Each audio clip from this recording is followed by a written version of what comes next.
Wind turbines, a three-wheel hybrid electric car, and green algae fuel. These are all clean technologies being developed by San Diego companies.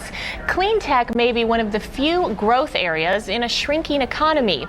San Diego Mayor Jerry Sanders and others believe our region is positioned to be a clean tech hub, bringing jobs and another kind of green. Holly LaPree is Vice President of Clean Tech San Diego, which is a nonprofit devoted to advancing clean technologies. Welcome, Holly. Thank you. Thanks for having me.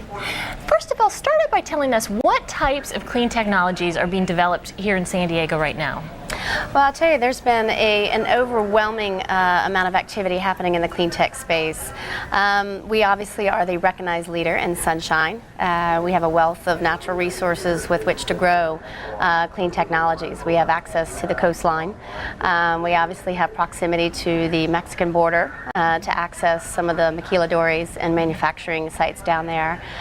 In addition to that, we also have a very long-standing tradition of collaboration, and we've seen that sort of work itself through in the biotech industry and also in the high-tech industry.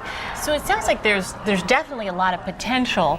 What are sort of the predominant clean technologies being developed right now in San Diego? Well, at Clean Tech San Diego, we are sort of an organization that was formed and designed to help grow and foster these clean tech companies because it is so nascent and emerging. There are probably more questions than there are answers at this stage in the game. So what we do is provide a network where all the market players can come together and try to leverage all of these assets.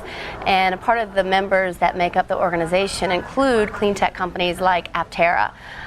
They are the hot news story that we've seen on 60 Minutes and Dateline with a new hybrid electric vehicle. Looks kind of like a spaceship, right? It does. It is. It's three-wheel. It is three-wheel, and it gets 300 miles to the gallon.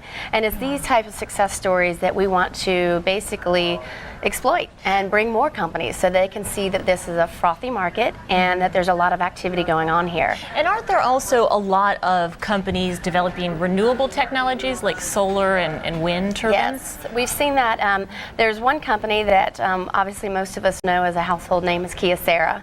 They're obviously a lead sponsor of ours, and they do a lot of manufacturing. In addition to that, we have Silicon Renewable Energy, which is actually the #2 market leader in Spain, and they actually came in to penetrate the U.S. market and naturally chose California because we are the market leader in the U.S.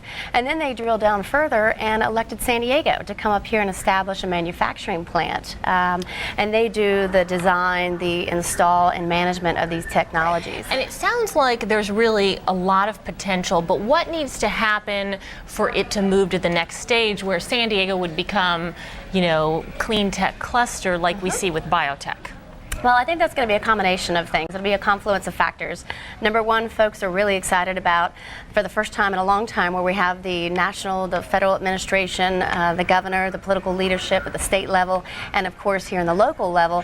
And all three administrations are like-minded.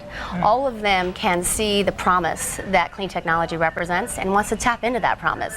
And that's why organizations like Clean Tech San Diego and others are going to leverage those resources and really try to realize the benefits that they can bring to the region. So you think this is the time? Well, Holly LaPree, thank you so much for coming in. I appreciate it. This is San Diego News Network. I'm Rebecca Tolan.